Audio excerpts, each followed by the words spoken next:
এখন সন্ধ্যা। এই দাঁড়ান দাঁড়ান দাঁড়ান দাঁড়ান, মাঠের মধ্যে যে রাস্তাটা গেছে সেই রাস্তার মাঝখানে একটা মাছ পড়ে দেখতে পেয়ে আমরা বাইক থেকে নেমে মাছটা তুললাম। এখন আমরা মাছটা কি করব ভাবছি। যেহেতু মাছটা তাজা ছিল, আমরা সিদ্ধান্ত নিলাম মাছটা হয়তো মাঠে ছেড়ে দেব। মাঠে ছেড়ে দেবো, মাঠে দিয়ে দেবো। হ্যাঁ, না মাঠে ছেড়ে দিই।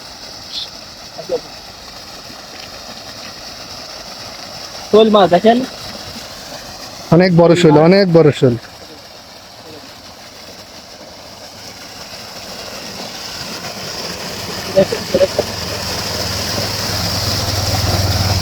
মাঠে উন্মুক্ত করে দেবো আমরা মাছটা। এখন রাস্তায় অথবা গাড়ি নিয়ে কেউ গেছে মাছ নিয়ে, মাছটা রাস্তার মধ্যে পড়েছিল, আমরা বাইকে করে যাচ্ছিলাম, দেখে আমরা এখন ভাবলাম যে মাঠে ছেড়ে দিই, মাছটা অনেক বড় হবে। তাই হ্যাঁ হ্যাঁ।